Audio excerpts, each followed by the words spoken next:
Bonsoir et bienvenue dans le MAUG, le Montpellier Ableton User Group du 12 février 2026. C'est un grand applaudissement pour Nick Ronin. Voilà, vous avez vu le dub teacher pendant un peu plus d'une heure en première partie. Limpide, génial. Des concepts presque philosophiques de l'hygiène musicale et des bonnes idées, des bons tips, tout ce qu'on aime, quoi. Et en deuxième partie, j'ai l'honneur, l'avantage de vous présenter un de mes meilleurs amis, Nick Feldman, a.k.a. Ronin, qui vient de finir son premier livre qui s'appelle Sound Signatures, qui est signé chez Focal Press Book. Messieurs, dames, c'est une super maison d'édition pour tout ce qui est livre technique sur la musique. Donc, félicitations, Nick, pour ton premier livre. J'ai eu l'honneur de le proofread. C'est un super bouquin. Il est en train d'en écrire un deuxième. Nick est un producteur. Je parle en français, Nick. Hein. Ouais. I'm speaking French right now. I thought his English was very strange. Yeah. So, il est producteur depuis que je le connais, hein, depuis 27 ans. On a parlé tout à l'heure, ça fait 27 ans. Et on a porté des questions de sound system ensemble.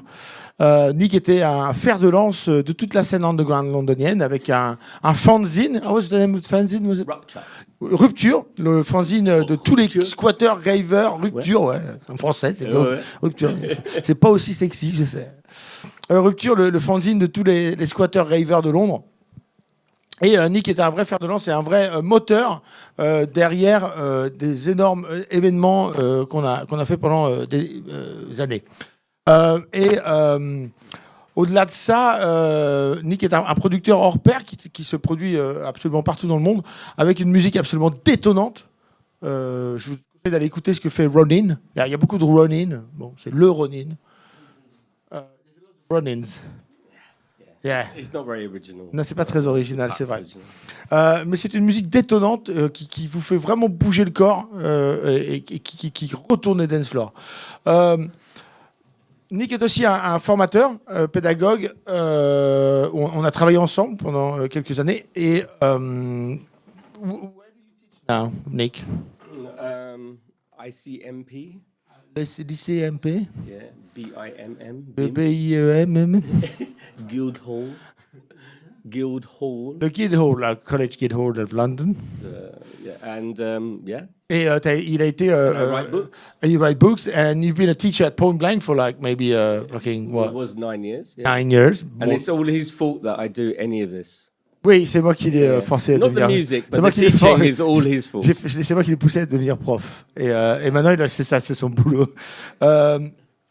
Ok, qu'est-ce que tu vas dire? De quoi vas-tu parler ce soir, Nick? What are you going to talk about? I will be talking in English, but the presentation is in French.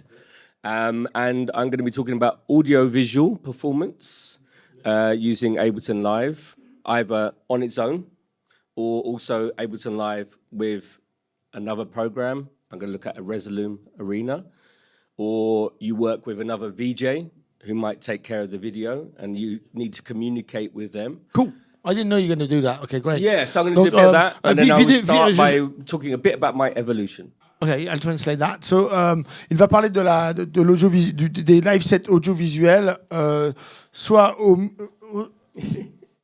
en utilisant seulement Ableton Live pour faire l'audio et la vidéo, ou en utilisant Ableton Live et un autre programme qui s'appelle Resolume, ou en travaillant avec un VJ et comment faire communiquer le live set avec l'autre personne qui s'occupe des visuels. Programme, ma foi, super alléchant. C'est yes. Et messieurs, dames, Ronin. Oui, vous pouvez poser vos questions au fil de l'eau et au fil de la présentation. Et même si vous êtes sur Internet, on fera passer vos questions à Nick. We'll pass the questions on. Yeah. Anytime. So, yeah, excuse that I'm speaking in English, but you can read in French. And I'm sure Freddie will translate. Je suis désolé d'être un roast beef. Carry on. Less of that, son. Less of that. Okay.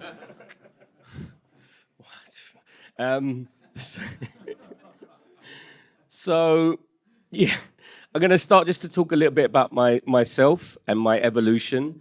I think in some ways it's a common evolution for people to start quite simple and then build in more instruments, more complexity, and in my case also to then look at immersive audio and audiovisual performance as well. Immersive audio, c'est le son en multidiffusion. Hein.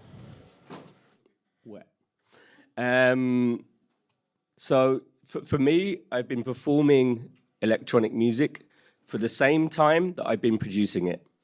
Some people wait, they have this magic moment where they are a super producer and then they will perform. But actually, because we come from sound system culture, there is opportunities to play, and I took the opportunities. So I made some tracks and then I remix them or I play them live. I'm interested in how live electronic music can be. That's one of the things that I have tried to explore. And I also run events in the UK for audiovisual and live electronic music only. And we have a festival as well. So we're very interested in getting other people to perform electronic music and also to work audiovisually, which we think is a good modern way to present your work. I am this generation, controllers, laptop. Yeah. When I was younger, I didn't have the money, or I was squatting and doing parties, and there was not money coming from this. So the computer and the controllers was perfect. You know, it was nice and cheap. And yeah, my sets over time go from what I call live remix, or en français, remix live. I love the way you can just change the words around. It's beautiful. To more improvisation, which, if we need a translation for this, is just tout audio or tout MIDI. Yeah, all audio or all MIDI. You know, that's kind of how you can kind of progress. The audio is an easy start, and then the MIDI builds into that. And as I said, I then progressed into immersive audio and audiovisual. And you there with a question? You said no? I was going to play a video. No, go for it. Okay, you look like you were. I'll just quickly play a video. This is it's actually a music video I made from a performance, an audiovisual performance for a new EP of mine. And it's funny because, you know, you have a lot of French people, like, I think this place is called Blackout, but I have I have an act project with a French name called Force Majeure. And I'm going to play... Force Majeure. Yeah, thanks for translating what I already said was in French, but yeah. I'm going to play a bit of this track to see, because also... I guess one thing that's interesting is if you build an audiovisual system, you can also make music videos. You don't have to perform. I guess everything has changed now. We have YouTube and streaming and different things. So didn't quite get that. What did you say before? So this I'm about to play is a kind of edited audiovisual performance to make a music video for a mastered, finished, published track. Une vraie performance qui a été éditée pour créer une vidéo pour un morceau qui est sorti sur un album.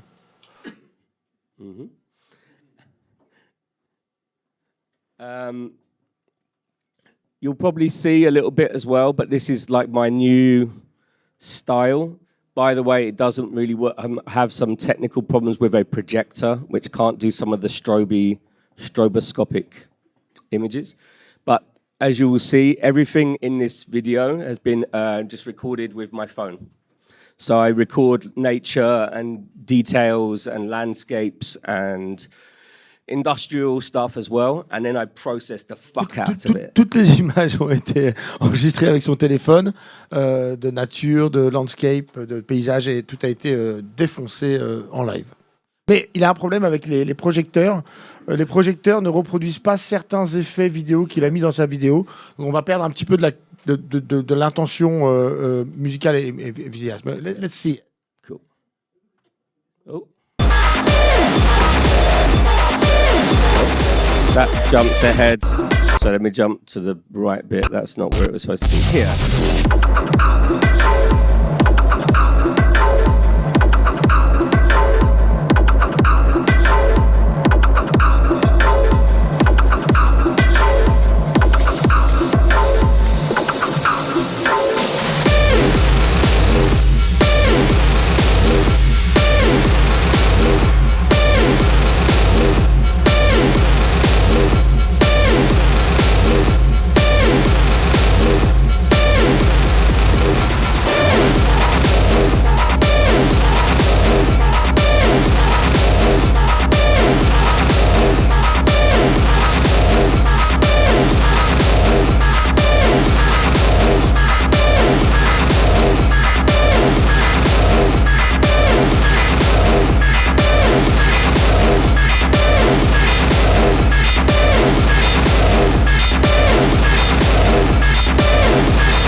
J'ai plusieurs questions. C'est une bonne chose déjà que tu nous as dit que c'était des paysages et des choses naturelles parce que on reconnaît absolument rien après que tu les modifié. Mais ça a été fait seulement dans Ableton avec EboSuite ou avec Resolume. What did you use for this live set? Was it just all in Ableton or was it using some other plugin or something? No, so this one, so this is like the new style, which is in using Resolume. I'm going to be showing two things. You could probably do that with EboSuite inside Ableton Live on its own, but I know Resolume better, and I know just some of the ways I can make that happen quickly. Like we discussed in the last session, fast working means good creativity, So I can put this together quite quickly in Resolume. In EboSuite would have taken a long. Il a fait ça avec Resolume, le plugin qui va nous montrer après, qui sert à gérer la vidéo. Il pense qu'on peut quand même réussir à faire le même résultat avec EboSuite, qui est un plugin Max for Live qui se trouve dans Ableton Live. Il va nous montrer ça aussi après. Moi, je lui ai dit, I said at the beginning of my sentence, I said, good thing you said it was landscapes you filmed with your phone because we couldn't fucking recognize anything after you've mashed it up. We have a question here. Okay, cool. My question is quickly about the process. Mm-hmm. When you create your track, do you already have mental visuals or does it come afterwards? That's a good question. Some people do like to work like that, where they think ahead of for the visual. And I think it's actually really interesting. Some of my students talk about watching a film when they write a track or watching some images. And I think it's a really interesting way to work. No, I don't. Mostly because my things are very graphical, So for me, it's more the textures and the rhythm of that video. So I'm going to come back to this thing of how this was kind of made, or the thinking behind this. And it might not be obvious. Clear when you watch it, but there is a lot of stuff is set to be synchronized to the BPM, a lot, and then there is stuff that is audio reactive, and Actually, yeah, mostly this kind of stuff. So things come in and out with the audio, and lots of things are locked to the tempo. And so that's how I think, in some ways, yeah. But I had an idea of the visual. The visual style actually came from the audio. Sorry to interrupt you, because in this project, a lot of it is field recordings and processed sounds, and some of it, and there's a lot of granular and a lot of detail. So I wanted video that was also like really close, macro photography, you know. So I go around and I see like, oh, nice rock, and I film the rock in 4K. So that was the thinking a little bit. It was more like, how can the visuals now represent this particular project? Yeah. Nick, je ne vais pas tout traduire, mais Nick a dit que dans son visuel, il y a deux aspects. Il y a une couche de rythmique. Certaines choses sont calées au BPM et d'autres choses réagissent à l'audio. C'est très important, ça, on va le voir plus tard dans la démo de Nick. Je pense qu'il y a deux aspects sur la synchronisation, si vous voulez, de l'image et de la vidéo. Une partie est synchronisée sur le BPM et l'autre partie est réactive aux fréquences audio. Et les deux mélangés créent un double rythme et un double tempo qui rend la chose beaucoup plus organique. En tout cas, par rapport à la question que tu as posée, donc Nick disait, ta question, tu demandais à Nick s'il avait déjà une idée du visuel qu'il allait faire lorsqu'il créait la musique. Il a dit que non, qu'il trouvait ça bien sûr intéressant et tout à fait probable, mais lui, comme la musique était assez granulaire, il a aussi dans l'idée créé des motifs assez granulaires et des macros en fait, donc des close-up, des prises de vue assez proches pour matcher un peu la vibe de l'audio. So yeah, I think you can work in either direction, but for me it was in this case the other way. But yeah, so I'm going to take one step back. This is just a picture. I don't have many photos. Okay, this is a photo of me with controllers and a laptop playing at Boomtown Festival in the UK, which is our best festival, even though it's got worse. It is still the best festival in the UK, and you should go. Because I just want to talk a bit about like what I do a lot of the time. It's not all audiovisual. It's a lot of work. I'm busy doing other stuff. Music isn't my main profession, I guess. So yeah, I came up with this, which I call live remixing, but en français. And this is a term that I use because I think when you work with audio, calling it a live show, a live performance is maybe not completely honest. And I think because the modern digital DJ has a lot of the functions that Ableton Live has. I think that there is a convergence of digital DJing and like a basic live set. So for me, I'll show you this now. I have a project which is 2 sets of stems, and they're like 4 stems on each song. So drums, bass, instruments, and other sounds, and then vocals. And I mix them with a crossfader, which I'll show you in a second. I have my travel controller. This is the one when I don't have a big bag for the plane. And I can put effects on individual sounds or the whole thing. And this comes back to the previous discussion of a template. I've been using this template for about at least 15 years, maybe longer, because it allows me to make every production I finish, as long as I bounce it into 4 stems, it works in this template. Okay. Donc Nick said, can you put that back? Yeah, put that back. I can recall what you said. Donc Nick nous dit qu'il fait du remix live et non pas du live set. Il trouve que c'est un petit peu un mensonge de dire qu'on fait du live set si on ne joue que de l'audio. Enfin, c'est pas un mensonge, c'est totalement honnête. Productions as well is important. It's a way of using finished productions is quite an important aspect. It's studio work. Et il disait que parce que son live set à base de stem audio ressemble quand même à ce qu'on peut faire maintenant avec des des logiciels comme Tractor ou Serato, où on a accès aux stems, on peut extraire des voix, où on a tellement d'effets, on peut faire du looping, et ça se ressemble énormément avec ce qu'on peut faire dans Ableton Live. Et donc, un live set où il y a des choses beaucoup plus improvisées serait plus digne de ce nom, alors qu'un live set à partir d'audio et d'effets ressemble plus à un remix live qu'à un live set.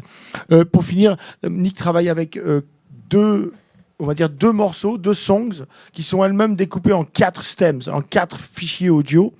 Et il va mélanger les deux morceaux grâce à un crossfader et appliquer des effets à n'importe quel stem ou à l'ensemble des sons comme il le désire. Yeah, basically. So I'll explain that a little bit. I also have... Oh, okay.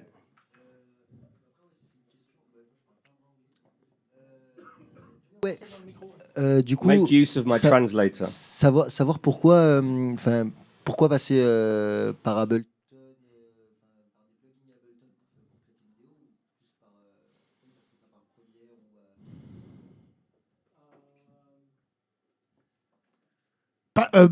Parce que Premiere et After Effects ne sont pas des outils pour le live. Ils n'ont pas été créés pour jouer sur scène. Et que pour gérer de la vidéo en live, il faut des outils qui ont été faits pour ça, qui sont réactifs et qui sont aussi light sur le CPU, tout ça. Mais il utilise un autre logiciel qui s'appelle Resolume.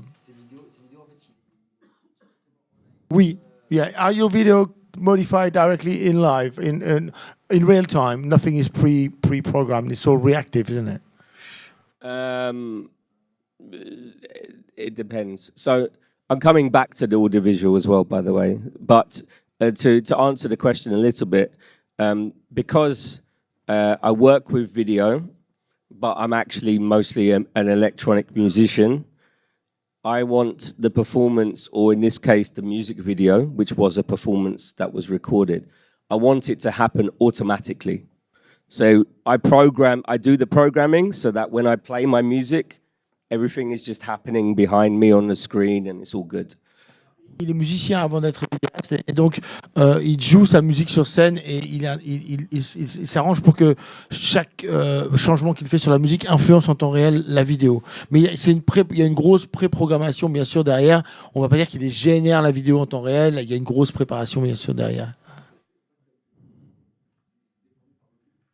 Tout à l'heure, tu disais que c'était déformé par l'audio aussi, et je voulais savoir si c'était en direct en fait.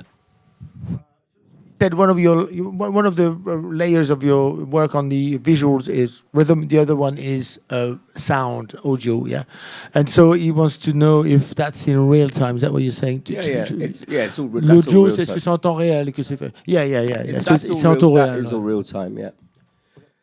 Go. The only difference with that video that I played was that I recorded the performance and then I edited it very slightly in Adobe Premiere just to tidy it up. Ce que vous avez vu avait été édité. Il l'a enregistré en live, mais il l'a édité pour le rendre plus efficace, dirons-nous, pour le sortir comme une vidéo pour un morceau, quoi. Ok. Cool. So. At this point, I'm just going to quickly talk and show a little demonstration of this, because I'm sort of showing that this is kind of where I came from, but I still have this project to play my productions. So when I finish a track, and it's done, I will export 4 stems so that I'm ready to take it to a party and perform. So. What I have, this is like, say, my travel setup. I normally would have an APC 40, but it's too big and heavy for this trip. So I have my little fader fox here, which is basically almost the same. 2 sets of 4 faders and a crossfader. And then buttons for each fader, for each track that allow me to push each of these into the effects. And these are the effects. So 1 set of controls for the effects, but 8 channels, or 2 songs times 4, that can go into the effects whenever I want. And this one is just for additional effects. It also has these little like things here, so you can hang it, and you could be like Flavor Flav of the Ableton Live world, it's really... It's wireless, is it? It's really corny and cheesy. It's a Newmark DJ controller, but it was very cheap, and it's wireless. Yeah, It's fucking wireless. so I plug in a little dongle here. Oh, you can just about see it on my USB. Il y a un petit And that's USB, it.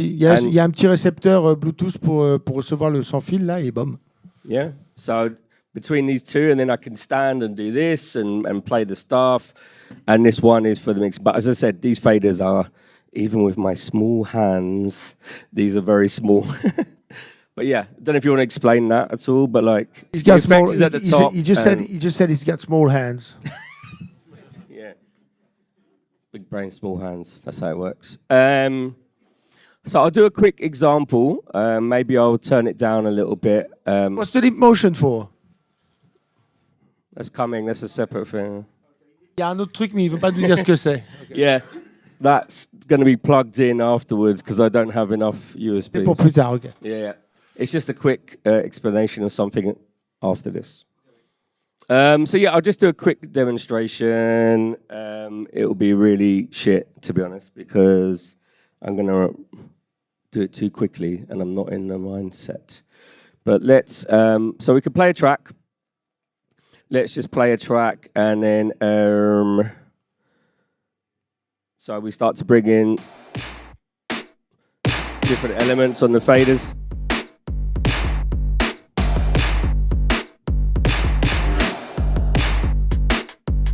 And we start to bring in everything. So I have these on these 4 faders. And we're on the right side of the crossfader.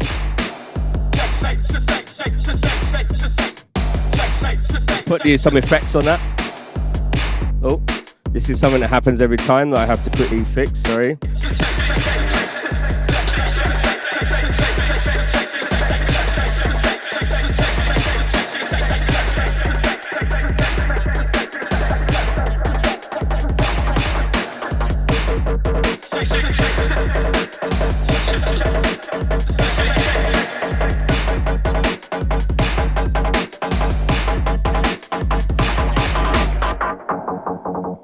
Everything is now in the effects. So I can put everything into the effects and then out of the effects.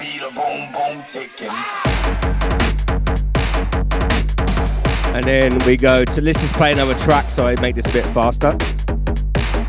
I'm on a 4-bar quantization, by the way. See Ableton. Oh shit, yeah, sorry. I'm on a 4-bar quantization here.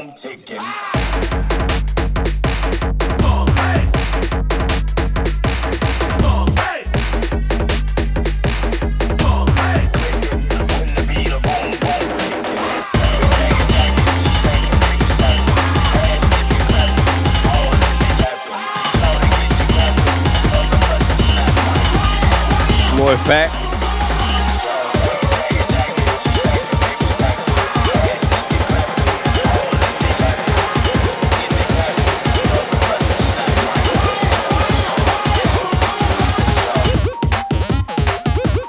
And so on, so you can kind of go through the different.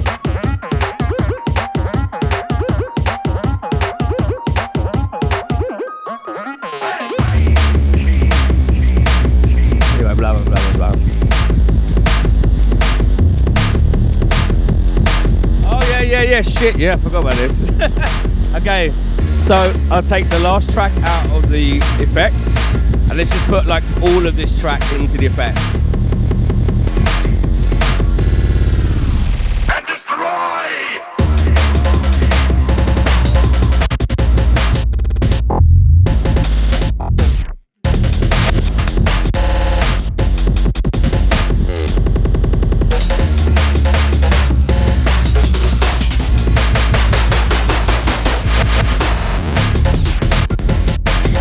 And then maybe let's take the bass and stuff out and just do the drums.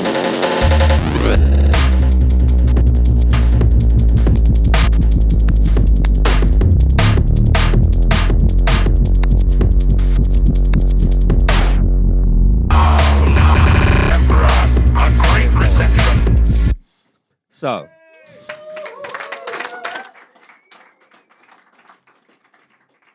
a bit of a rough demonstration, but yeah. So the idea with this is that I can play studio productions, but also I can have like very minimal controls, but push all of those different sounds into those controls whenever I want. So sometimes you glitch the whole track. Sometimes you don't want to mess with the bass, so you take the bass out. Sometimes when you're mixing the two tracks, you want to filter one track and so on. So rather than have one controller again and again, I just like to have this and this ability to move things in and out of the controller. Nick, normalement, se produit avec une APC 40, mais là, pour les voyages un peu plus légers, il a pris simplement donc, le fader Fox et puis le petit Numark. Là. Il disait qu'avec ce système, c'est assez pratique parce qu'il peut décider de quels sons il envoie dans l'effet, tous les sons, certains sons. Il peut vraiment décider de laisser des sons en dehors des effets pour pouvoir les enchaîner. Et il n'a pas énormément d'effets, mais il peut vraiment décider quels sons rentrent dans les effets ou pas. Les effets sont partagés, si vous voulez, avec l'ensemble des sons. Just to explain as well, because we're in the Ableton User Group, what is happening here, in case you're wondering. I think if you want to explore my effects technique, I cannot claim that I invented this one, but if you Google magic sends, you can find this. So this is what is happening here. When I put the stuff in and out of the tracks, I'm using a button on a send because it needs to be at maximum. When this goes to, in this case, E, on E, there is a phase inversion. The phase in live is so perfect that if you invert the phase of something that is going to the send, it completely cancels it. So then it's silent, which is fine because you can then send E into F. So we don't hear it anymore as going to the master. Yep. So in the normal routing, too many things. In the normal routing, you know, we're going to hear the sound then, but because of the phase cancellation, we don't. And then you send it again to the effects channel where there is all the effects. Je pense que même en français, on n'aurait pas compris. Donc c'est une technique qui s'appelle les Magic Sands, les départs magiques. Si vous voulez savoir comment ça marche, j'ai fait un tutoriel là-dessus sur la chaîne YouTube de Fastlane. C'est un système par lequel on envoie une piste dans les retours. Et dans ce retour, il y a un utility, comme vous venez de le voir, qui a une inversion de phase. Et grâce à ça, on met le son qu'on a envoyé dedans en silence. On a perdu le son parce qu'on a annulé grâce à sa phase. Et une fois que le son est annulé, qu'on a le silence, on peut, grâce au send, grâce à la piste de retour dans laquelle on l'a envoyé, l'envoyer dans d'autres pistes de retour. Et du coup, ça veut dire que, en gros, pour être bref, si vous envoyez un son dans un retour, vous créez ce qu'on appelle un 50-50 dry wet. La piste originale, c'est 50% dry et l'effet, c'est 50% wet. Et on peut atteindre qu'un 50-50 wet avec un système de retour. Grâce au retour des Magic Sand, vous envoyez un 100% wet dans les retours. Pour faire simple. Regardez le tuto, vous verrez bien. C'est assez fulgurant comme truc. Yeah, the way I call it sometimes is that it turns the send and return into an insert, basically, like an insert switcher. Anyway, so that's how I make that one work. And as I say, it means I could go with my rucksack to the squat party with a laptop and not this one, because this is the expensive one. A smaller one now. And this stuff, and yeah, do a lot. But it's still, I call remixing. I'm not making the music, which leads me into what happened next. So then I wanted to make, I wanted to feel more like a real musician, whatever the fuck that means. And yeah, for me, this meant, number one, more MIDI, you know? So instead of just like, oh, I always play that sound, it's on a loop, I play it when I want, you know, like we saw with the pads in the last session. But then in more recent years, also external gear. So these two pictures are kind of irrelevant here because this is an FL Studio controller, and Isotonic Studios have a Max for Live patch that lets you use this as a kind of push. So I like this because I program drums. I like to program drums live, and I like to see all the different rows. You know, I like to see each drum, not just one, just the kicks. I like to see like this. So this was a cheap solution, and this is the expensive solution, which is a really, really cool hardware sequencer called Oxy One. And so, as you can see, it sends CV as well as MIDI. I can't remember what the fuck that's supposed to say. This is the problem. I have my notes. I've put the version without the notes. Now I'm like, I have to read the French. You're saying you're not playing any keys. That's it. You're a knob tweaker. Yes, I'm a knob tweaker and proud. No, okay, this comes back to how I would teach performance to people, especially as I've taught a lot at Point Blank and other places. I taught producers how to perform, and they were like, I'm not a performer. I don't perform. I said, me too. I mean, fucking hell, you know, like I'm not a stage person, really. So I said, what do you do that's good in production? What is your skills? And for me, it's not playing the keys and being like, yeah, it's not that. I can do some drums, but basically I'm good at sound design, and live tweaking and dub mixing and this kind of stuff. So I use this. And then, yeah, I made drum sequencing a big part of my set, which is why I'm showing two versions. One, a controller, and one, a sequencer for external gear, which I'm going to now show a video of. What? Just translate. Sorry, I need to translate all of that. Nick a dit qu'il adore programmer les drums en temps réel sur scène. Et que ces deux types de contrôleurs qu'il a devant lui là, enfin qu'il nous a montré là, lui permettent de séquencer plusieurs sons de drums à la fois et d'avoir une visuelle sur tous les sons de drums qu'il va séquencer. Le kick, le snare, le hi-hat, les percussions, et pas seulement une seule ligne comme on peut le voir dans pas mal de séquenceurs. Donc ça lui a permis dans les années récentes de revenir un petit peu au vrai live set où il a du hardware et où il séquence les choses en temps réel. Mais comme il disait, il ne joue pas forcément de clavier ou d'instruments sur scène, mais à la place, il adore bouger les boutons sur les synthés. Donc voilà, en regardant une vidéo. That was a very fancy way of calling me a knob tweaker again, wasn't it? I know. I'm just going to play a quick video of. I think I have a problem, and maybe this is a good time to announce. This is a good group to announce it. I have a problem where I spend months on a live set and then play it once, and then like do it all again for like one gig. So this is a video of me preparing for one gig. I did my first hardware only, they call it doorless live set. And it's been a year and 4 months since I did it. And I haven't done another one.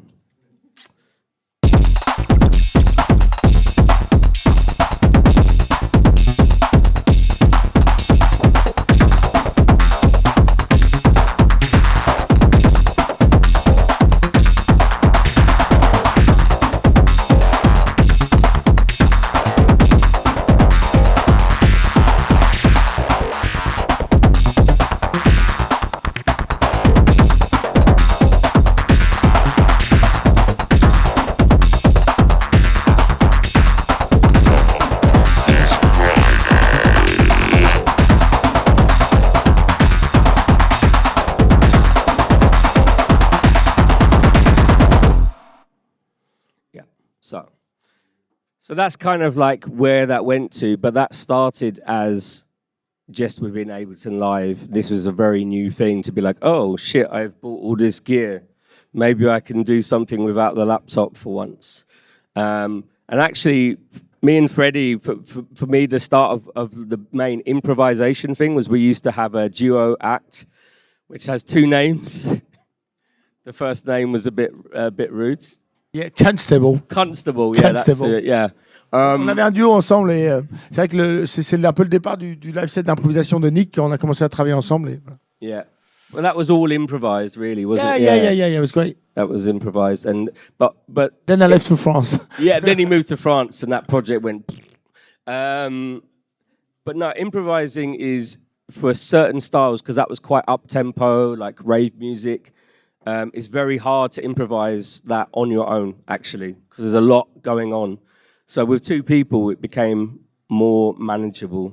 Someone would do the drums and someone would do the chopping up vocals, and it worked like this. But France, particularly the south of France, is too far away. So very briefly, this is not really what we're talking about today, but I just wanted to mention that I also started to work in immersive audio. And the good thing about this, if you're at all interested, is there are a free set of devices called Envelope. And that's what I use for performances. I've also used it to do, again, productions. And yeah, this lets you do cool stuff like play on a 24 speaker sound system. I think I'm playing in 1 or 2 months on a 48 speaker or 64 speaker sound system. It's going to be nice.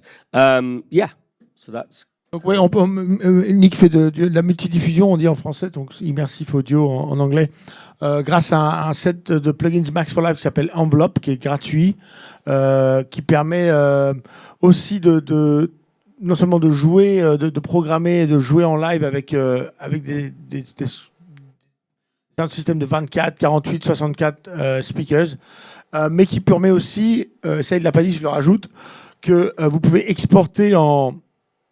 what's the binaural? Ambisonics. Ambisonics. Donc on peut exporter de manière à ce que le travail qu'on a fait pour 48 speakers soit traduit dans une paire d'enceintes stéréo. Notamment, par exemple, sans faire de pub, les AirPods d'Apple traduisent très très bien l'ambisonique.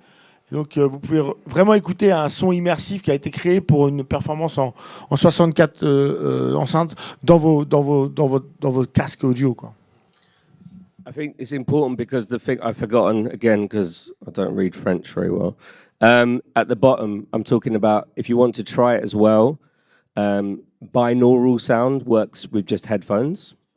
Okay, good. And did you mention the quadraphonic? Alors ça marche aussi si vous avez 4 enceintes. Ça marche très bien. Yeah. So quadraphonic sound is a really good start, even just to make a little event, concert. And all you need is 2 more speakers at the back, and you have kind of, some sort of spatial audio. And it works really well, especially in small places. The only reason why I had the leap motion is to show, this is the leap motion, and it tracks 2 hands in 3 directions, so left, right, and up and down as well. And so this is very good for immersive audio because you can pan the sounds around, if you set it up, of course. You can pan the sounds around, and when you have 24 speakers, you also have them going into the ceiling, and so you can also move sounds up and down as well. To kind of quickly show you what this might look like, just to show you, like here, this is just a software to show you that you're tracking your hands and the directions that you're doing. And all of this could be sent as MIDI or OSC. Donc le touch, le leap motion que Nick a devant lui, c'est 2 caméras infrarouges qui permettent de traquer vos 2 mains simultanément. Il l'a fait avec une main, mais ça marche avec 2 mains simultanément. Ça contrôle, ça remarque si vos mains sont fermées, les doigts fermés ou les doigts ouverts. Et ça traque la direction de vos mains de gauche à droite, de haut en bas. And what's the last one? Oh yeah, et you can also do some gesture. Des gestes, voilà. Et tout ça permet très bien de contrôler l'immersif audio, c'est-à-dire la multidiffusion, car avec 24 enceintes, vous avez aussi des enceintes dans le plafond. Et grâce à ce type d'objet, vous pouvez avec vos mains vraiment spatialiser le son grâce à vos mains en temps réel. Donc c'est palpable, si vous voulez. Ça reproduit la position du son, et c'est très très agréable de travailler sur l'immersif audio avec ce genre d'outils. C'est pas très cher. Hein. Moi, c'est le Leap Motion là, 300 quid. No, I paid like 50 euro for this. 50 euros, but yeah. second hand, but then this is the number 1.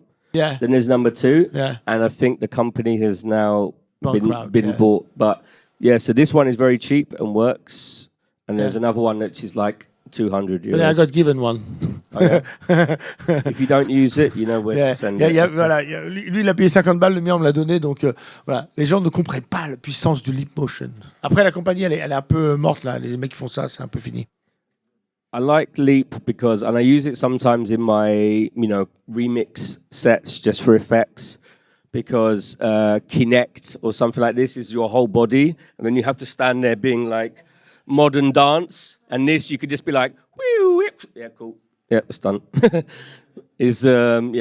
This, I'm not sure no, it's not a very interesting video. There's a video of me playing. So when you play in immersive audio, I'll just play it just for a second. You are often in the middle of the room, and this was weird because someone was sitting here, and they were just like very serious. It was like a serious concert, and I was just like, whoa, they're very close. And there is speakers everywhere,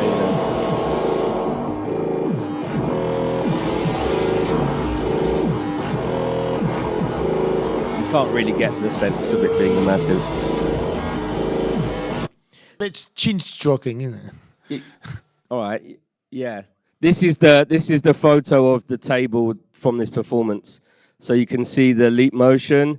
I play a spring reverb, like physically.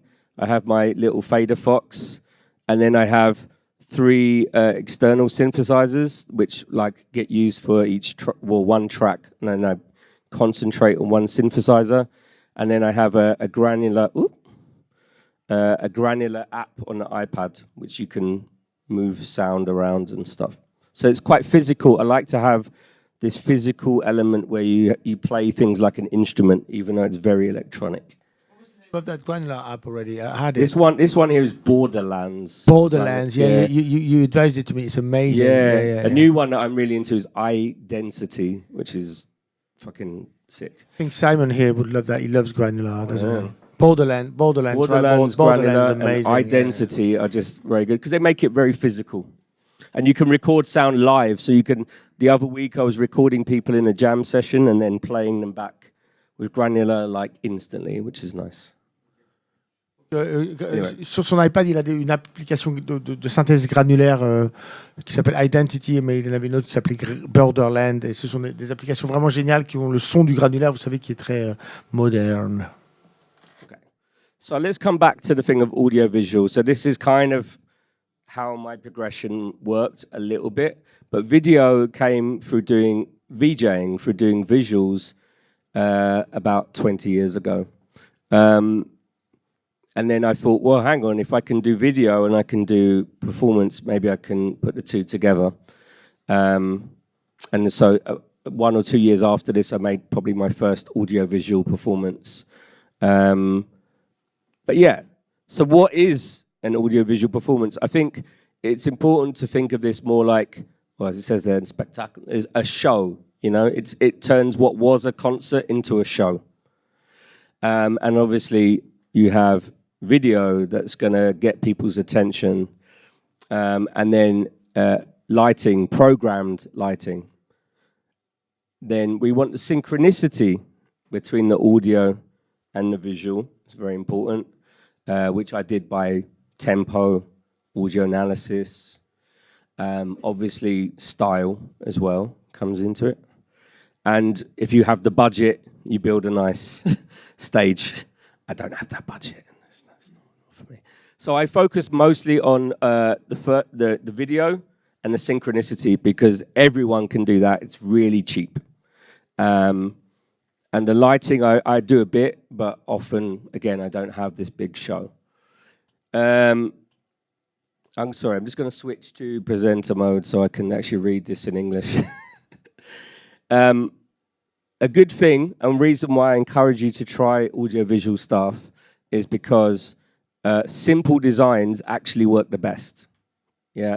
You can see from my video I played before, I don't follow this advice.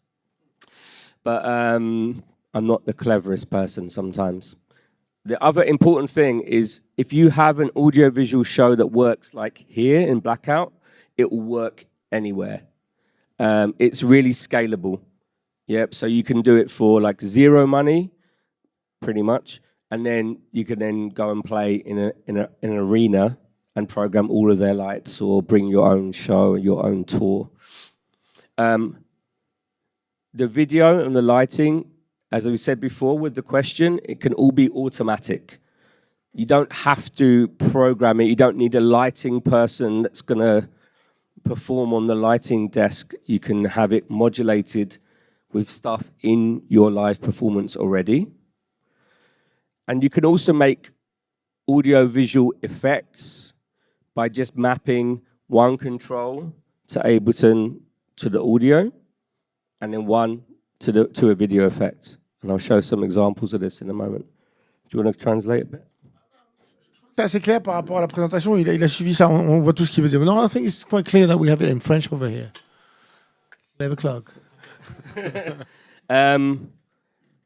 I was going to play some. I'll play just very quickly because again it breaks up the talking. I'll play some videos of just people who are out there doing some audio-visual stuff. You've seen a bit of my work. I actually should have. I messed up a bit. I should have had a video of Helena Rice because she's a person that went to Point Blank and then actually started performing. Well, not started, but was one of her first gigs was at my event. And now she's touring all over the world doing big AV shows with Ableton Live. And it's like, it's really cool that she's like progressed so far. And so I should have had a video of her, but I messed up. So I don't. I'm just going to play some other stuff just quickly, just so we understand what is going on. So in terms of some of the things I just said, you have like French people, 1024. Who do a lot about the synchronicity. The video looks like the sound, you know, I don't know.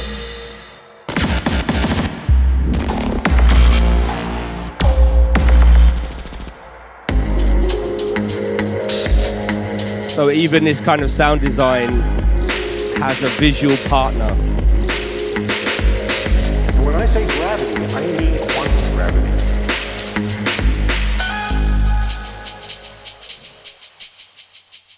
1024, ils ont eu carte blanche au Tropisme ici à Montpellier, donc ils ont fait un festival il y a 2 ans, c'était incroyable. Fernando de 1024 est un bon ami qui est venu faire 2 présentations au MAUG déjà. They work in Touch Designer, mostly. Yeah. Donc ils travaillent avec un logiciel qui s'appelle Touch Designer. Juste pour ceux qui veulent apprendre Touch Designer, nous lançons une formation Touch Designer à Fastlane en juillet cette année. I've tried to learn Touch Designer 5 times so far. Don't say that, I just said Shit. we But if I had this course, I would be fine. No, I haven't done a course, that's the problem. I just like do some videos and then I make some stuff and I go, without the videos, I couldn't have made that stuff. So actually I need to do a course. Yeah, this is totally true. Another person, actually I was say British, but let's call him the North of Ireland, as I like to call it, not the British Northern Ireland. The North of Ireland artist Max Cooper is like, again, everyone, you know, he's playing all the time. This is a show of his in London.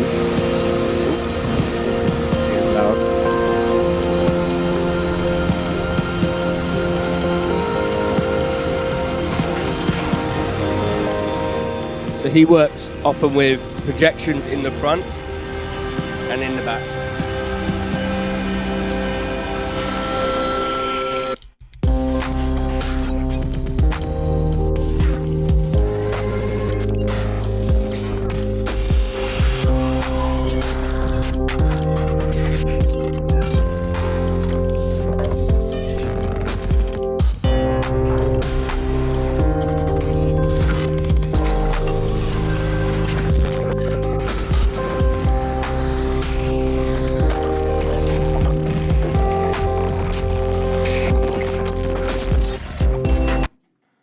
Il est entre deux tulles. Hein. Il a donc un écran devant lui et un écran derrière lui. Yeah. Avec des projections donc devant sur le tulle et lui il est au milieu. Flying Lotus does that as well. Yeah. It's quite common to do this, to have a sense of depth and just to make the presentation more interesting. So another thing you can do is have this is not simple video, but you could have simple video and focus on an interesting presentation. That also works, which kind of maybe is no, it's not the next one. It's the opposite. Fuck, I forgot what I was going to say. Oh yeah, it's worth noting as well that Max Cooper at the end of his sets, I've seen him 2 or 3 times in the last 2-3 years. At the end of his set, he has a really big list of credits for the video people. So he doesn't make the video, and he works with a really good set of video artists who make the videos for him. So, you know, again, there's lots of opportunities to work a collaboration with visual artists. I don't know if you want to... Vous avez compris? Ouais, hein, Yeah. il travaille avec beaucoup de gens qui fabriquent les vidéos pour lui. Donc, c'est vrai qu'en tant qu'artiste audio, si vous êtes un artiste audio dans cette salle, trouvez-vous une collaboration avec quelqu'un qui fait des artistes visuels et tout le monde serait content de travailler ensemble. Yeah. And then just quickly, before we move on, these guys actually emailed my event Crux in London and were like, oh, do you want to have us perform? And normally, you know, sometimes you're like, oh, I don't know. And they were in Belgium, so we had to pay for the budget, for the travel. But it was the best thing at the festival. And actually, I'm so glad we took the chance on them. So these guys are like a cross between, there's a few artists who work more analog. So these guys paint and draw on paper and have a camera which takes pictures whenever they choose. And they animate the pictures. You'll kind of see it. So they make a kind of live animation, and it's with modular techno. It's fucking amazing, and someone should book them to come to Montpellier because they're only in Brussels. It's not too bad. Yeah.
Seriously sick, like get them to play somehow. Holly Herndon, have you seen her? Yeah, Holly Herndon. Yeah, so there's a lot Amazing, of yeah. there's a lot of cool artists doing stuff. But actually, as well, one thing I would say, you know, as words of encouragement, is that there are still very few people doing this. Every time, even with our festival, when we think, oh, who is a medium person that will bring the audience but doesn't cost £10,000. We can't think of anyone because there is literally Max Cooper, you know, like these kind of people, and they're like doing big festivals. There isn't many actual audiovisual artists who are somehow in the middle. So there is room for you guys and other people to become that new kind of class of AV artists. Peu de gens font des sets audiovisuels et même avec son festival audiovisuel à Londres, il a du mal à trouver des gens qui ne coûtent pas un bras pour les faire venir. Et donc, comme un mot d'encouragement, il vous dit que lancez-vous dans cette voie parce qu'il y a vraiment de la place en fait. So I'm just going to show some stuff like how to make a basic, you know, start with audiovisual work in Ableton Live. And maybe if we have time, I can show a bit in Resolume, but otherwise. I've also there's a lot of slides here that I'm not going to go through, and I've put them onto a Google Drive folder so you can get these afterwards. Il y a pas mal de slides qu'il ne va pas montrer sur son PowerPoint parce qu'il va nous montrer maintenant comment on fait dans Ableton pour faire de l'audiovisuel. Et vous pourrez télécharger la présentation sur le site de Fastlane. Okay. So yeah, just to talk briefly about... Shit, sorry, I need presenter view. If you don't know presenter view, I have some other text now. Just briefly about live video, because live real-time video is very different to video production, editing, grading. It's really slow, it's very long. Live video is as quick as audio, really. And the signal flow is very similar to music and some other production. So we have the image feed, and this could be, as you might imagine, video, but also images, also cameras. And if we see this almost like the sampling side, then we have video synthesis as well. And these are obviously mixed together so that we have a mixer too. And we also have effects, modulation. And actually most VJs always work with a physical controller. So we also have physical control. So at this point, it's really, really similar. If you're working in Touch Designer, After Effects, Premiere, DaVinci, it's not that similar at all. And then we send the image out to an external display. But whether it's a projector, a screen, or huge festival video wall, it's the same process. So one thing, just in case you want to get into this, is to understand that all of our clips, all of our videos live on a layer. But unlike sound, we don't just see all the layers all the time. With sound, you can have 100 channels, and you hear all 100 sounds, maybe. Here we have layers, and there is an order from the bottom going up, and light comes from the top. So if light does not get to the bottom layer, we don't see the bottom layer, okay? Say that is important. Yeah, C'est pas comme l'audio, on peut avoir 100 pistes audio qui tournent à la fois, on entendra les 100 sons, peut-être. Mais avec les vidéos, il y a un ordre, elles sont superposées, si vous voulez, de haut en bas, et la lumière arrive du haut, évidemment, s'il y a d'autres couches qui sont entre la lumière et la couche d'en dessous, on ne voit pas la couche du dessous. Donc c'est très différent de l'audio à ce niveau-là. Yeah. So with audio, everything is small. We can hear, as I said, 100 sounds, but when we work with light, at some point, it's just going to be white, pure blanc, or blanc pur. And when we go for the mixer, then we go, this is a slide from Resolume, but then we go to the project, the master, and that goes to the screen and the projector. And then we can put effects in all of these places. You know, so it's quite similar normally. Let's just quickly then, I'm just going to go through this because I feel it's irresponsible to not remind you that basically you're going to need a good computer to do this. You can, if you work with someone else or you have two medium computers, you could have one for video, one for audio. I do everything on this one. And I had to sell one kidney to get, do you know what kidney is? Okay. Yeah. You have two, and I now only have one. Okay, because this costs so fucking much money. Anyway, no, but we need more priority for the graphics. Oh yeah, and I just said this already, when we send the video out, it's the same. And if you want to work with lighting, you need something that will send to, which will send DMX, which basically you can get quite cheaply now. You can get things like this. I paid 15 euros for this from AliExpress, and it does work. This is a USB to DMX Canon XLR. I could do some French, you know. I have another box, but this was an experiment to see if a £10 box would work, and it does. But yeah, so for lighting. But let's look at Ableton Live. Yeah, you're obsessed. No, so basically, very quickly, Jitter is the part of Max that does video. As we know, anything Max can do, through Max for Live, we can do inside Live. That's why we have video inside Live. There are two main applications for video in Live. EboSuite, from the legendary Ebo man from Netherlands. You should check him out, which I'm going to be showing. And Video Sync, which you've used before, yeah? Yeah. So you're saying that Video Sync and EboSuite are using Jitter to work in Live? I mean, it's essentially because They don't have another thing. They use some form of jitter. Yeah. I didn't know. Okay, cool. Yeah. But we had a video screen in the arrangement view in live before Max for Live existed. Yeah. So live used to be able to play back videos Yeah. on an audio track. Yeah, but you couldn't do anything else. No, yeah. So what these things do, that was a good segue into this. Well done. What these things do is they can play audio files, mix the video, and put effects, but in the normal session view in live, which is quite important. So you don't need to learn anything else. When you mute the video track, you mute the video. If you use the fader, you fade the video. It's perfect in that respect. You might say, why don't you just use this then? But yeah. Yeah, all right, mate, I'm getting to it. He's a tough boss, this one, you know? I did a very basic thing. This was a quick, track idea in a lesson on Tuesday. And so I just had a project that was quite light that I thought would be good to show. So you install EboSuite, and then you basically need to start putting out the devices. When you have an EboSuite thing loaded, you're going to get a screen, which you could put on your second screen, but here I'll just leave it there. I might make it a bit bigger at some point so we can see it more, which is, I've put it on the master track. It doesn't need to live on the master track, and it's quite small at the moment, so let's just at least make it like normal HD.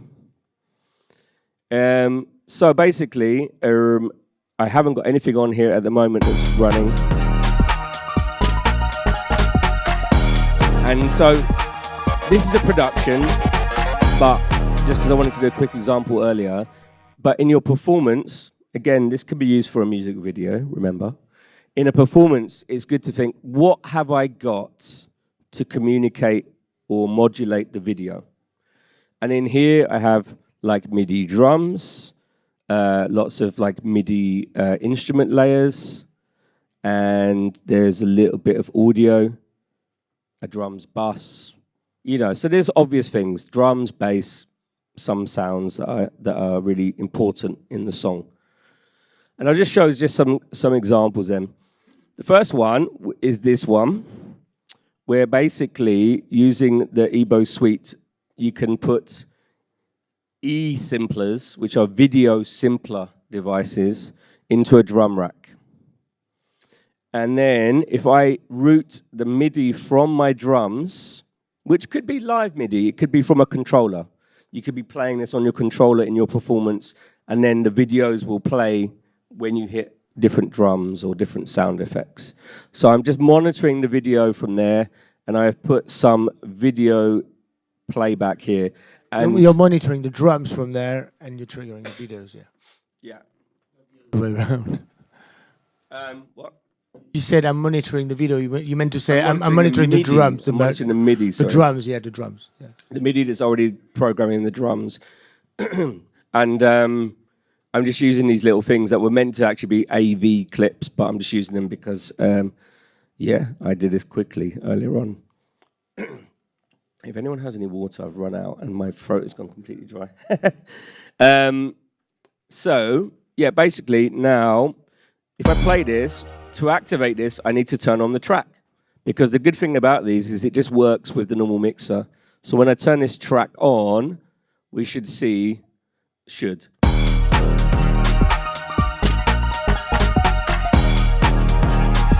are playing from the drums. We could prove that by playing some drums or start to mute some drums. Okay, I'm not doing that very well, but you get the idea. Also, I can use the note length plugin to determine how long these videos play for. So I can make them play for a shorter amount of time. Anyway, that's just one example. So this is MIDI triggering video. And sometimes in the past, I just have it trigger an image. It doesn't need to be moving. It could just be a logo or some sort of graphic or graffiti or anything. Okay, so then let's turn that one off.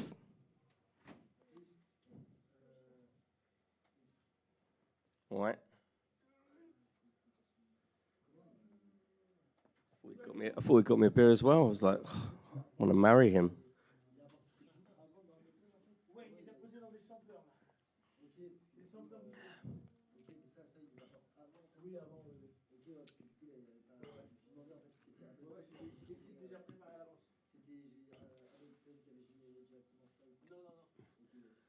Yeah, so a lot of this is about the preparation, you know? I think an audio performance is all a preparation as well. If you want to make music in the flow, like with, say, Dub Teacher, then you need to make a template, you need to make the thing. Here, I'm thinking, what have I got that already can make this come, the synchronicity? For this kind of approach, someone else might say, I'm going to film a lake because this reminds me of a lake, and then just play a video of a lake. And I'm not really very interested in that myself, but yeah, that is a cinematic approach. This one, if I turn on the next channel, and I'll put them all on together in a minute.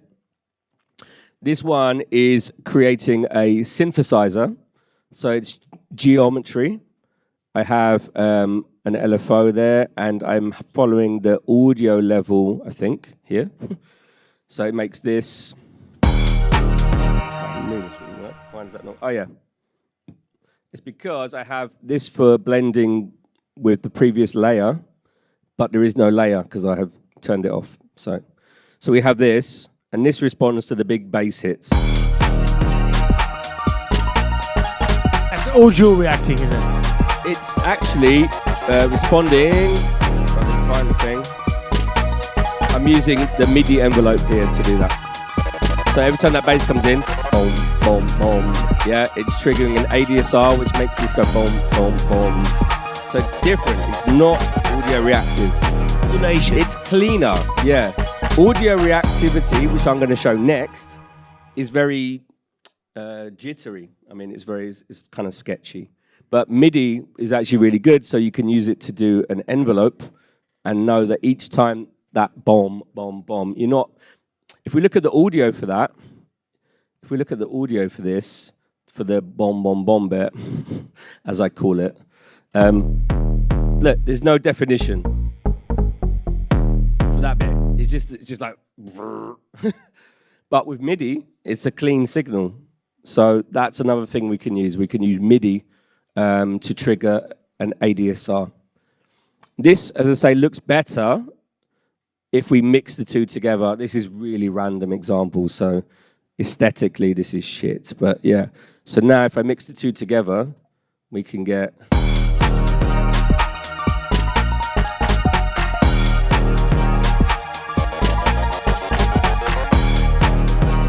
And then what I just like to do is just to stick shitloads of effects on it.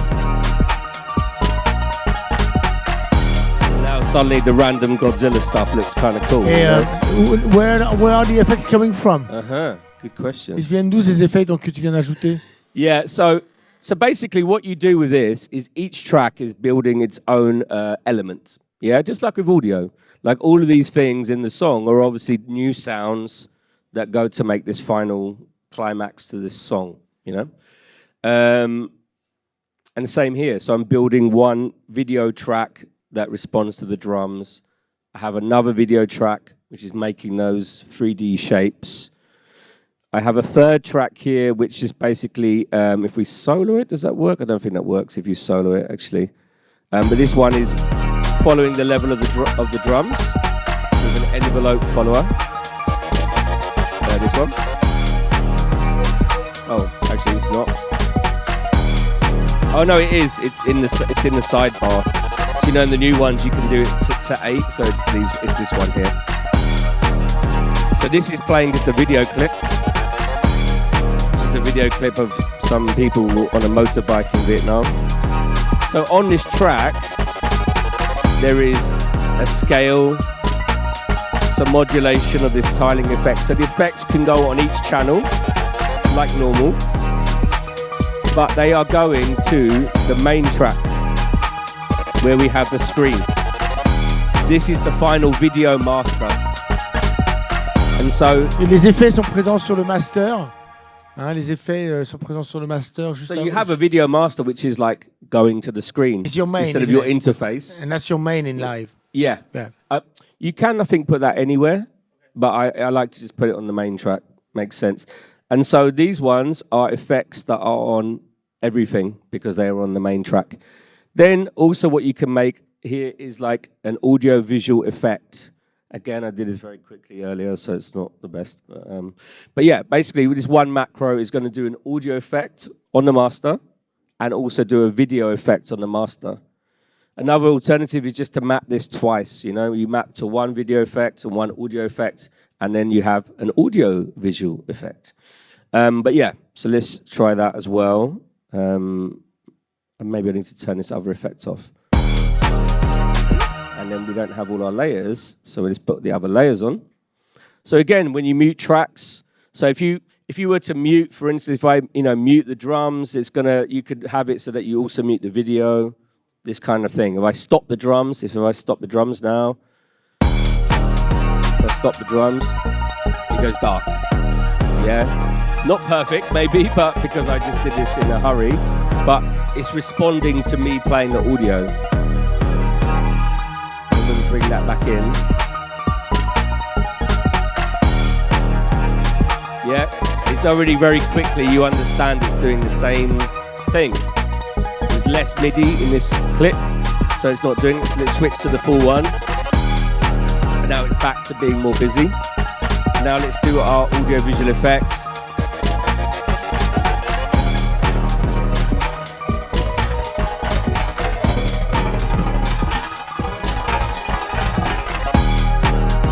Not great, but you get the idea. Okay, Nick, I'm going to ask them people. Okay, Nick, maintenant, because it's getting late. No, I'm done. Ça devient un petit peu tard, on va répondre à ta question. Est-ce que vous voulez voir Resolume avant qu'on finisse? Oui. So they want to see Resolume before we go. And there's a question here before we... Yeah, but we're going to have to... shut it down. Yeah, no, that's fine. Ouais, c'est juste un truc que j'ai pas compris. C'est à quel niveau que les différentes sources, parce que là, parce que j'ai compris, il y a plusieurs différentes sources de vidéos, plusieurs couches. Il y a 3 layers. À quel niveau se fait le mélange? C'est ça que j'ai pas compris. Okay. So where do you decide how to mix them layers? Them 3 layers you've got. Where is it you decide how to blend them? I think we saw the blender earlier on. Yeah. I mean, obviously, so the thing about EboSuite, or doing it in live, is obviously it is kind of hacking Ableton Live. So you do need to learn the different devices for EboSuite. You know, it's not traditional in the way that they work. But basically, the faders will mix the video. But for instance, when I had this one... Oh. Is it the opacity? It's the opacity. Le volume, c'est l'opacité des layers. Which is obviously, when it's opaque, you can't see through the layers. So if we come back to my thing here, we are mixing the layers so that we can see all 3 together. Yeah, we turn down we increase the transparency. So in here with this first one, I think I started to unload the project, so it's broken it. But like in here, until I put in the blend device, I didn't blend with the previous layer. It just covered the layer, which I didn't want.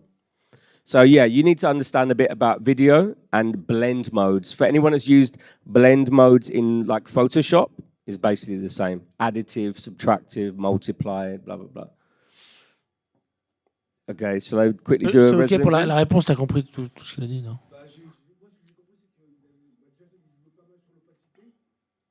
La transparence. Alors, ce sont des modules de EboSuite. Yeah. Donc EboSuite, c'est l'ensemble des objets. Big ensemble, yeah. Ouais, c'est l'ensemble des objets de EboSuite. Il y en a plein. Et comme c'est un peu un hack dans Ableton Live, c'est pas supposé faire de la vidéo Ableton Live. Il faut apprendre à se servir de l'ensemble des objets qui te donnent dans EboSuite. Donc il y a des trucs qui s'appellent e-blend. Il y a plusieurs différents trucs pour mélanger Lots les of effects, different ones. Ça c'est ça, regarde, c'est tous les effets. Ça c'est tous les effets qui viennent avec EboSuite, ouais. Yeah. How much is EboSuite? I can't remember. It's about 150 euros, I think. And I think VideoSync is more. I think so. They're both around roughly the same. Ouais. Nous, à l'école, on apprend VideoSync qui fait la même chose d'EboSuite. VideoSync, il a 300 balles. They're very similar. EboSuite, il a 150 balles. So Mais ça very te permet de faire des trucs assez cool. So very quickly then, I'll show Resolume and where I got to with the set I performed 2 weeks ago. So I use Resolume when I VJ for professional work. When I do video at a festival or a club, I use Resolume. So for me, it makes sense to use this thing. It's dedicated for that, but it's actually very similar to live. I'm using Arena, which is the pro version, and I'll show you why it's similar. So you have a grid of clips, but the grid does not go down because we have layers. Remember, in video, we have layers that sit on top of each other. This is a clip. You press the button, the image, and the clip plays. It lives on a layer. If you want to play multiple clips together, which is what I'm using in my performance now, you trigger a column, which is basically a scene. It's exactly the same. And then we have a mixer. Yeah, so this is very, very similar methodology and workflow to Ableton Live, which is why it's also really good to explore this. There is like an unlimited demo for this program, but you have the word Resolume on the screen every 20 avec seconds. un watermark sur le. Vous pouvez l'essayer Resolume gratuitement. But you can try it for forever, ouais. for free. So. Mais il y a une marque sur la vidéo. Ça ressemble énormément à live. Ouais. So just very quickly, yeah, I'll just show this. So this is the set I did the other week. So there are lots of layers. So the videos are at the bottom. The videos, as you can see, are just my videos from nature, lots from like Wales, Vietnam, stuff like this that is just shot on an iPhone. Some that have been already messed up. This is like caves, trees, whatever, blah, blah, blah. But in the end, you'll see it looks completely different. So I'll just play a quick part of this because I know we're going to finish. This is what I made the video at the beginning, basically.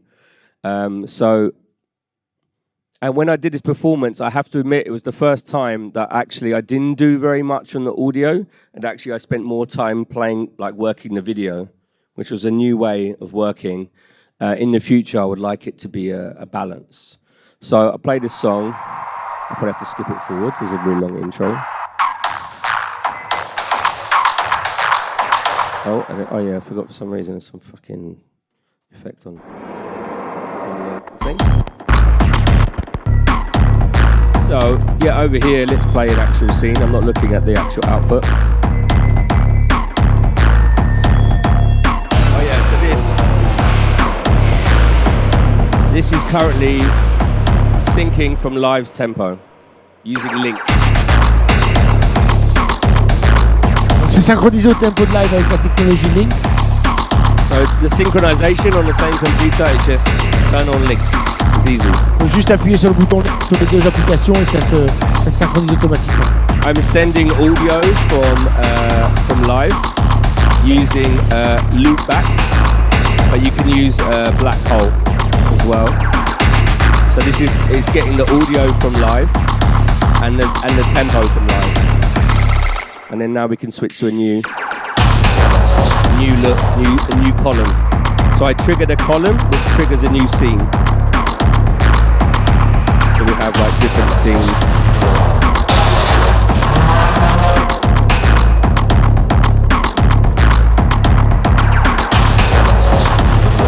We could say that the possibilities are way greater than EboSuite or EboSuite, right? Yeah. I guess the possibilities are greater, and it's made for video, so there's more possibilities. You could build something similar in EboSuite, but for me, I like the separation. I can also just work on that without thinking about Ableton Live. I can just play a track and work on some videos and then build in the modulation. In this case, you're not using the Max for Live devices they No, made, not at all. but sometimes you have. Yeah, so in this set is real simple. You know, I've just got some stems. I have some like the granular and some synths were coming in from here, the spring reverb. But like actually, yeah. So there's a few bits of like synthesis, like the beginning picture, like this picture here at the start. You know, a bit like this. But at the moment, no, I'm just doing it very basic. What we're saying is, je vais vous expliquer ce que j'entendais. No, you know that Max for Live, Resolume has built to communicate between the two and link the clips. You know that one, that suite they've made. Yeah. You're not using that. A live grabber. Yeah, you're not using that in this very. Not in this one. I have done. You have done. I have done. Yeah. So again, the other way of doing it. So here, the thing I don't like about this is I'm sending the entire stereo mix to a Resolume, mostly just for like bass response. But as I said, that signal is usually very complex and sketchy. And using, I'll just quickly show you, live grabber or other things. Yeah, I'll tell him about that. Yeah. So you can, using that, you can basically, like for instance, I could go and put this on. Let me just translate all that. Yeah. On a bien sûr beaucoup plus de possibilités dans Resolume que dans EboSuite et VideoSync. Beaucoup plus.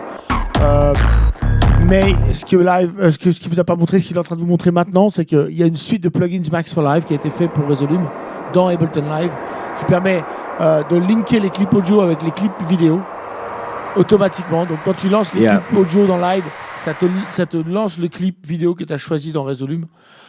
Et on peut aussi faire passer de l'OSC entre Live et Resolume pour avoir une résolution beaucoup plus fine. Là, il envoyait... Like to do the analysis here. Like il a envoyé le gauche-droite dans Resolume à partir de Live pour faire réagir la vidéo à l'audio, mais avec ce genre d'outil qu'il vient de montrer, tu peux avoir une résolution beaucoup plus fine de quelle fréquence audio tu fais réagir ta vidéo et tout ça. Donc ça va beaucoup plus loin si vous voulez que...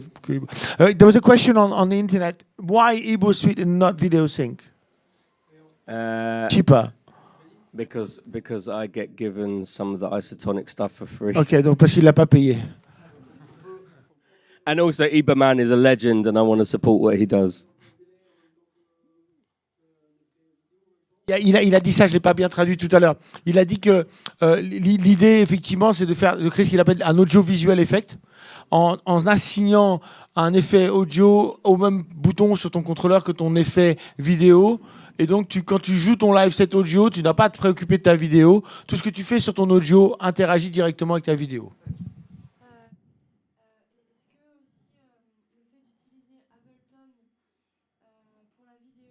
Pas du tout EboSuite sur Ableton, il y a moins de chances que la session Ableton elle crache.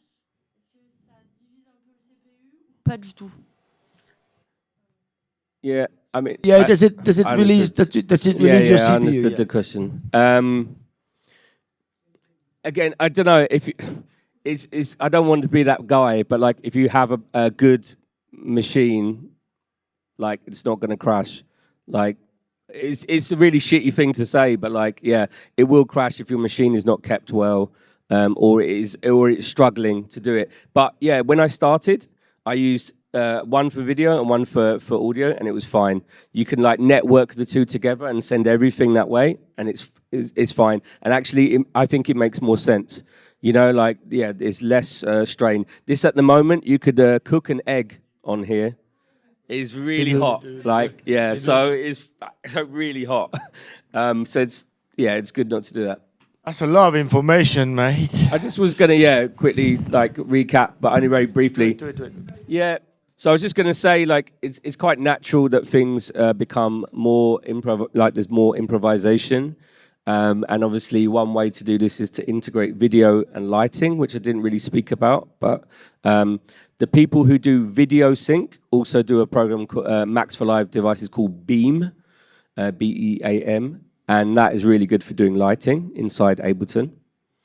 The question about EboSuite and video sync, they're very similar.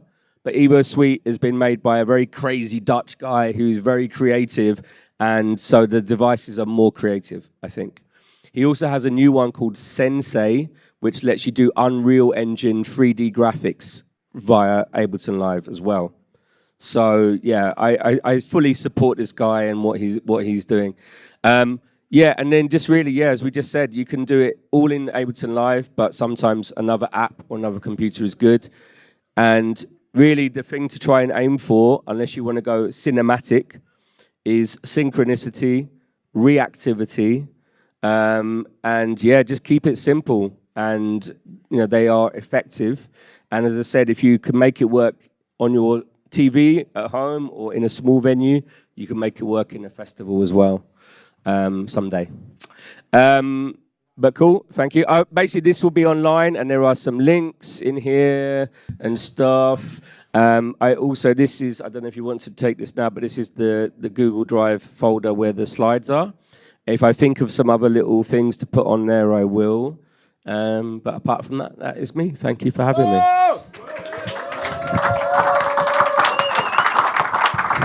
Messieurs, dames, Nick Feldman, a.k.a. Ronin.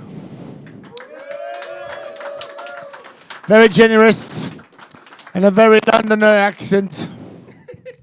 Félicitations, Nick. That was very generous of you. Thanks for sharing all your experiences and all your work. And congratulations for all your work. If you have a chance to hear Nick play, trust me, is something else. The music makes you move like salsa. It's just it's something else. It's like electronic salsa. It's just your body can't help itself. It's really great music, and congratulations for all of your great music, sir. Once again, please go and buy Sound Signatures, the new book from Nick Feldman. Thank you to Alan. Merci à Alan qui est au fond, Dub Teacher, qui nous a partagé aussi généreusement aussi son savoir-faire. Beaucoup de choses à apprendre de ces deux démonstrations, de ces deux intervenants aujourd'hui. Comme tous les mois, hein, on se cave au Montpellier Ableton User Group. Le mois prochain, le 19 mars, on se retrouve ici même, comme tous les mois, un petit peu plus d'un mois. Cette fois-ci, on va pouvoir respirer un peu, parce que c'est vrai qu'on les enchaîne cette année. On recevra Baptiste Pierre, professeur émérite au Conservatoire de Romans sur Isère et fondateur du festival Oscillation, qui viendra nous présenter son travail avec les plantes et l'audio. Comment faire chanter les plantes en les branchant dans des synthétiseurs. Plants and audio. Et en deuxième partie, on accueillera Adam Fade, qui est donc professeur à Fastlane, qui est producteur de ASM et qui est signé chez Chinese Man et chez Jarring Effect, qui est Rhino, peut-être vous avez entendu parler de ses shows, qui a remixé Bonobo, qui a remixé Chinese Man, qui est un super producteur, et aussi sponsorisé par Akai pour son travail sur les MPC. Donc il détient toutes les MPC il lui donne. Donc il sait en jouer hyper bien. Et il va venir nous présenter comment il construit ses live sets et ses live sets de live remix, comme Nick le disait. Donc encore une fois, deux interventions passionnantes. Merci d'être venus à tous. Vous étiez encore très sérieux ce soir. Hein. Vraiment très concentrés. Félicitations. C'est pas facile. On a dépassé largement par rapport à ce qu'on avait prévu, mais c'est vrai que c'était passionnant. Et puis les deux présentations étaient très bien menées, messieurs. Félicitations. On s'est pas embêtés. C'est plutôt un bon site. On a beaucoup. We cut you a lot with a lot of questions, but that's a good sign. Means we're engaged. Encore une fois, merci au Black Cat, merci à Clément qui était à la régie audio, à Polo à la régie vidéo et à Malo à la régie vidéo et aux réponses sur l'internet. Si vous étiez encore nombreux à nous suivre en direct, cette session, bien sûr, comme vous le savez et comme toutes les autres, est archivée sur le site de Fastlane. Nous avons 11 ans d'archives. Si vous avez aimé ce que vous avez vu ce soir, allez explorer ce qu'on fait tous les mois. Il y a plein de sujets super intéressants avec plein de gens super intéressants. Once again, thank you to Alan Castaneda and thank you to Nick Ronin. Guys, you've been wonderful. Thank you so much. We love you. We love you guys. Thank you. And we don't work for Ableton, by the way, or for Fastlane. Oh, yeah, we do. Fastlane.